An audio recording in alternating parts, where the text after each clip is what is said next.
Bismillah. Assalamualaikum warahmatullahi wabarakatuh.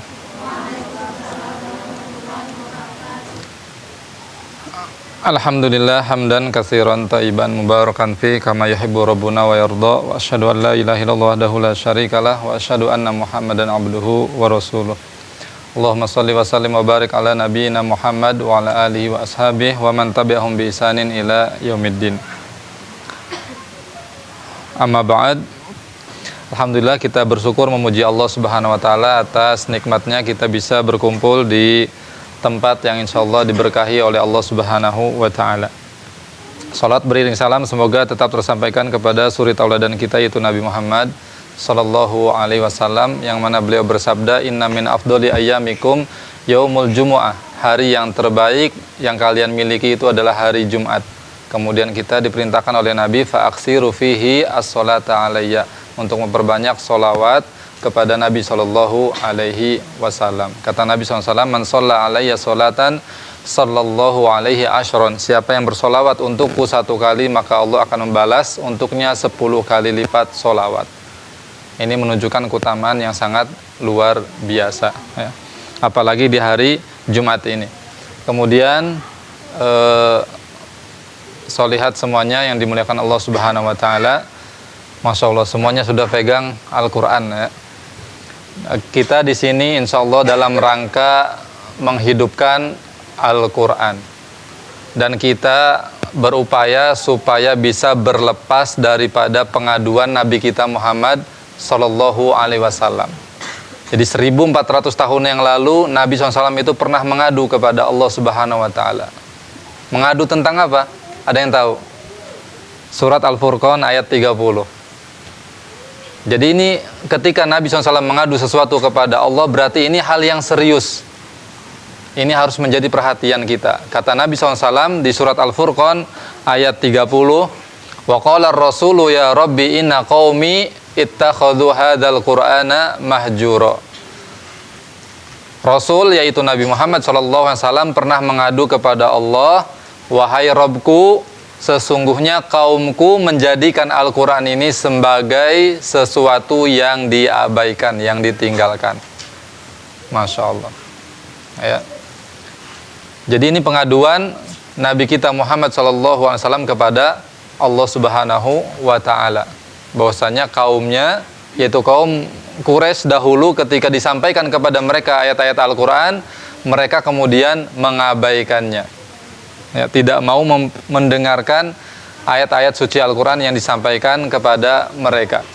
Justru mereka, ya, di dalam ayat yang lain Allah Subhanahu wa taala berfirman mengenai orang-orang kafir Quraisy dahulu ketika dibacakan kepada mereka ayat-ayat Al-Quran. Dalam surat Fusilat ayat 26 mereka berkata, wa qala alladzina kafaru la tasma'u li hadzal Qur'an walghaw fihi la'allakum taglibun. Orang-orang kafir mereka berkata ketika dibacakan ayat-ayat suci Al-Quran kepada mereka, ya, sesama mereka berkata, jangan dengarkan ayat-ayat Al-Quran ini. Jadi kalau lagi dibacakan ayat-ayat Al-Quran maka bermain-mainlah, ya, supaya kalian bisa mengalahkan Muhammad. Subhanallah. Jadi ini, ya, pengaduan siapa? Nabi Sallallahu Alaihi Wasallam. Jadi jangan sampai kita termasuk ke dalam golongan orang-orang yang mengabaikan dan meninggalkan Al-Quran, ya. Imam Ibnu Katsir kemudian di dalam tafsirnya menyebutkan termasuk di antara mengabaikan meninggalkan Al-Quran adalah tidak membacanya, tidak menghafalnya, tidak mentadaburinya, tidak mempelajarinya, lebih daripada itu tidak mengamalkannya. Subhanallah. Kalau semuanya tidak ada, berarti kita betul-betul telah mengabaikan dan meninggalkan Al-Quran. Maka kita beruntung sekali, ya, solihat semuanya yang dimuliakan Allah Subhanahu wa taala, ketika kita diberi taufik oleh Allah Subhanahu wa taala untuk bisa selalu dekat dengan Al-Quran. Apalagi ini Masya Allah, ya, ini sudah menjadi komunitas yang cinta Al-Quran insya Allah, ya. Dan ini yang disebut oleh Nabi SAW sebagai komunitas yang terbaik, ya, komunitas manusia, golongan manusia yang terbaik. Kata Nabi SAW, khairukum man ta'allamal Qur'an wa 'allama. Sebaik-baik orang di antara kalian adalah dia yang mempelajari Al-Quran dan mengajarkannya. Kalau kita ingin menjadi umat yang terbaik, maka jangan pernah lepas dari Al-Quran. Kemudian Nabi kita Muhammad SAW juga menyampaikan kepada kita, ya, Meme, duduk sayang, duduk sini sayang. Nabi SAW menyampaikan kepada kita dalam hadis yang sahih diriwayatkan oleh Imam Bukhari Muslim, kira-kira mukmin satu dan mukmin yang lain itu berbeda nggak tingkatannya? Hah? Berbeda tidak? Nah, di antaranya apa yang menyebabkan mereka berbeda? Apa? Ada yang tahu? Ada hadiahnya nih. Dari Ibu Wida hadiahnya. Nah, di antara yang membedakan mukmin satu dengan mukmin yang lain adalah Al-Quran. Kata Nabi SAW, masalul mu'min, perumpamaan orang mukmin alladzi yaqra'ul Quran, yang membaca Al-Quran itu seperti utrujah. Utrujah itu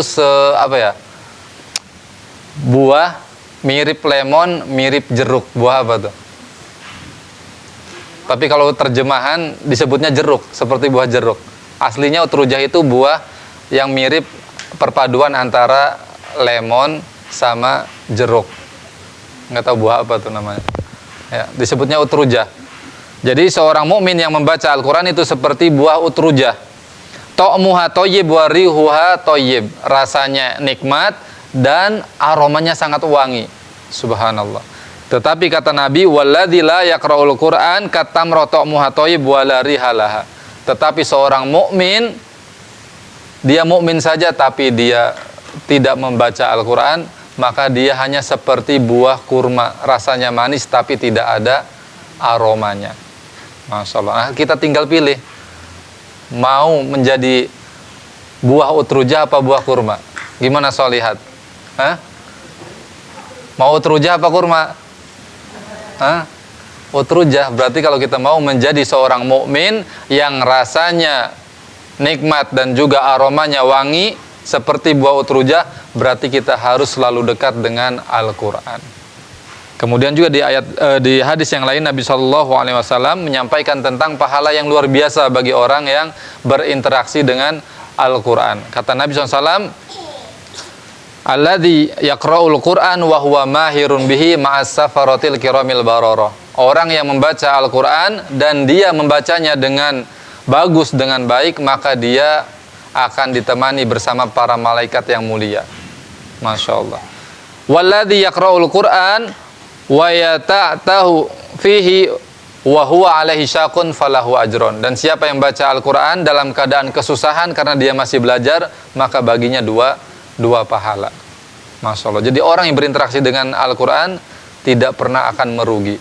Dan kita jangan pernah mengira ketika kita menghabiskan waktu untuk membaca Al-Quran atau mempelajari Al-Quran, kita jangan mengira waktu kita itu habis. Justru waktu yang kita gunakan untuk berinteraksi dengan Al-Quran, maka sisa waktu kita yang lainnya itu akan terberkahi.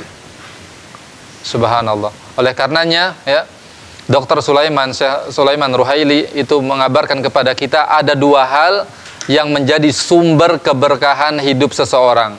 Yang pertama, jangan pernah tinggalkan Al-Quran. Dalam sehari harus ada agenda kita membaca Al-Quran. Jadi wirid harian, meskipun 1 lembar, ya, atau 2 lembar, 1 juz itu lebih baik. Kemudian yang kedua, kata beliau, sumber keberkahan yang kedua adalah jangan pernah lupa untuk berbakti kepada kedua orang tua. Ini sumber keberkahan hidup. Kalau dua ini kita lakukan, maka hidup kita insya Allah akan bahagia dunia dan akhirat. Kemudian solihat semuanya yang dimuliakan Allah Subhanahu wa Ta'ala. Ya, yang terakhir, ya, tadi kita singgung tentang berbakti kepada kedua orang tua, dan di antara bentuk bakti kita kepada orang tua adalah kita pegang teguh Al-Quran kita. Subhanallah. Siapa di sini yang pengen menyenangkan orang tua? Hah? Semuanya, ya. Kita seneng gak kalau bisa, atau bahagia gak kalau bisa ngasih sesuatu ke orang tua kita di dunia ini, hadiah? Hah? Seneng gak? Pengen pastikan kita kan? Tapi ingat, ya, sebagus, seindah apapun yang bisa kita berikan untuk orang tua kita, kalau hanya sebatas dunia, itu ada habisnya, ada masanya.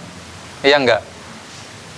Maka kita harus menyiapkan hadiah lain yang terbaik yang itu akan bisa dirasakan selama-lamanya, abadi oleh kedua orang tua kita. Yaitu apa? Hadiah di akhirat nanti. Dengan apa? Al-Quran. Kata Nabi SAW, ya, man qara al-Quran. Tapi syaratnya harus terpenuhi ya. Di dalam hadis ya, diriwayatkan oleh Imam Hakim, man qara al-Quran wa ta'allam. Siapa yang membaca Al-Quran tapi tidak sekedar membaca, wa ta'alam, dan dia mempelajari makna-maknanya, wa amila bihi, kemudian dia mengamalkannya, ulbisa walidahu tajan yaumal qiyamah dau'uhu ka dau'is syams. Masya Allah.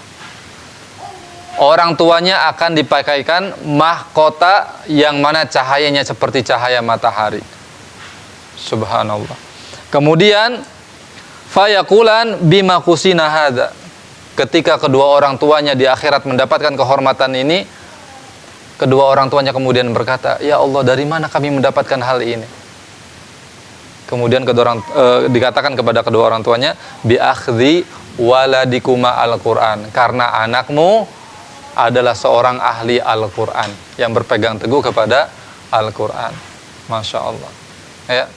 Jadi setiap kita hendaknya berusaha untuk memberikan bakti kita kepada kedua orang tua kita, tidak hanya menyenangkan orang tua kita di dunia, tetapi juga menyenangkan orang tua kita di akhirat ya. Kemudian yang terakhir, solihat semuanya yang dimuliakan Allah Subhanahu wa taala. Pertanyaan, ahlu Quran itu siapa? Di dalam hadis yang Nabi SAW menyebutkan ya, hadis riwayat Imam Ibnu Majah, inna lillahi ahlin minan nas. Sesungguhnya Allah itu memiliki keluarga dari kalangan manusia. Masya Allah. Nah ini bayangkan kita menjadi keluarga siapa? Keluarga Allah Subhanahu wa ta'ala. Kata Nabi, sesungguhnya Allah memiliki keluarga dari kalangan manusia. Para sahabat itu antusias mereka ya. Jadi para sahabat itu tipe pelajar sejati. Mereka itu kalau diberikan sesuatu ya, pancingan oleh Rasulullah SAW, mereka langsung menyahut ya. Wih, keluarga Allah nih, ini hebat berarti nih orang-orang. Para sahabat kemudian bertanya, manhum ya Rasulullah? Siapa mereka ya Rasulullah? Siapa? Karena para sahabat antusias, mereka pengen ya, menjadi bagian keluarga siapa? Allah. Kemudian kata Nabi SAW, hum ahlul Quran. Mereka adalah ahli Quran. Ahlullahi wa khassatuhu. Jadi ahlu Quran adalah keluarga Allah dan khassatuhu, orang-orang istimewa Allah Subhanahu wa ta'ala. Luar biasa ya. Maka mudah-mudahan kita semua menjadi bagian dari siapa? Keluarga Allah Subhanahu wa ta'ala. Kemudian di sini dijelaskan ya oleh banyak ulama, Imam Hasan Al-Basri, kemudian Imam Ibnu Qayyim menyebutkan sama persis perkataannya ya. Kata beliau, ahlul Quran hum al-alimuna bihi. Yang pertama itu. Yang kedua, al-amiluna bima fihi wa illam yahfadhuhu an dhahri qalbin. Jadi ada dua syaratnya. Kalau hafal itu tidak menjadi syarat. Ya, hafal seluruh Al-Quran itu tidak menjadi syarat ya. Yang menjadi syarat itu dua. Yang pertama, mengilmuinya. Yang kedua, mengamalkannya. Kata Imam Hasan Al-Basri dan Imam Ibnu Qayyim, seseorang ketika dia mengilmui Al-Quran, mempelajari Al-Quran sampai dia paham, kemudian dia mengamalkannya, maka dia sudah disebut sebagai ahlul Quran, meskipun dia tidak menghafal seluruh isi Al-Quran. Masya Allah. Kemudian kalau kata ulama zaman sekarang ya, ulama yang sekarang ini, yaitu Syekh Shalih Fauzan hafizahullah ta'ala, beliau mengatakan, alladzi yatakhallaq bil Qur'an wa yata'addab bi adabihi fahuwa min ahlil Qur'an. Masya Allah. Bahkan beliau sampai menyebutkan, walau kana amiyan la yaqra'ul Qur'an. Subhanallah. Jadi seseorang yang berakhlak dengan akhlaknya Al-Quran dan beradab dengan adab Al-Quran, maka dia menjadi bagian dari keluarga Allah Subhanahu wa ta'ala. Meskipun dia seorang yang ami, yang tidak bisa baca Al-Quran. Subhanallah. Tetapi dia bisa memahami dari apa? Mungkin penyampaian ulama dan lain sebagainya. Kemudian dia berakhlak dan beradab dengan adab Al-Quran, maka dia menjadi bagian dari ahlul Quran, keluarga Allah Subhanahu wa taala. Dan kemudian sholihat yang dimuliakan Allah Subhanahu wa taala, yang terakhir ibunda kita. Siapa ibunda kita? Hah? Aisyah. Bukan Aisyah ini. Aisyah istri Nabi Shallallahu alaihi wasallam. Beliau pernah ditanya, ya. Pernah ditanya tentang apa? Tentang akhlak Nabi Shallallahu alaihi wasallam. Bagaimana akhlak Nabi Shallallahu alaihi wasallam? Kemudian jawaban Aisyah bagaimana? Hah? Aisyah kemudian mengungkapkan apa? Khuluquhu Al-Quran. Akhlaknya adalah Al-Quran. Para ulama menjelaskan, kalau kita ingin melihat, ya, atau membayangkan Al-Quran itu dalam bentuk manusia, maka lihatlah Rasulullah. Subhanallah. Maka kita harus bisa seperti itu, ya. Jadi kita mencerminkan Al-Quran itu dengan apa? Akhlak pribadi kita. Ini loh Al-Quran. Orang-orang barat, mereka tidak bisa baca Al-Quran. Mereka membaca Al-Quran dari akhlak kita. Subhanallah. Artinya kita ini harus mencerminkan nilai-nilai Al-Quran dalam kehidupan kita dengan apa? Dengan akhlak perilaku kita. Biarkan orang itu membaca Al-Quran dari akhlak kita kepada mereka, dari muamalah kita kepada mereka. Makanya ini luar biasa, ya, ketika Aisyah radhiyallahu anha ditanya bagaimana akhlak Rasulullah, jawabannya adalah akhlaknya adalah Al-Quran. Artinya Rasulullah itu betul-betul manusia yang mempraktekkan isi Al-Quran. Kalau ingin melihat Al-Quran berjalan, lihatlah Rasulullah Sallallahu Alaihi Wasallam. Maka mudah-mudahan kita juga bisa meneladani Nabi kita Muhammad Sallallahu Alaihi Wasallam, mencerminkan Al-Quran dengan akhlak kita, ya, muamalah kita kepada umat manusia. Demikian sholihat semuanya, ya. Mudah-mudahan kalian semua selalu diberkahi oleh Allah Subhanahu wa taala, dibimbing untuk menjadi wanita-wanita yang hebat dan juga bisa melahirkan generasi-generasi yang bisa membanggakan umat Nabi Muhammad sallallahu alaihi wasallam. Demikian, barakallahu fikunna jami'an. Subhanakallah bihamdika asyhadu an la ilaha illa anta astaghfiruka wa atubu ilaik. Walhamdulillah wa sallallahu ala nabiyyina Muhammad.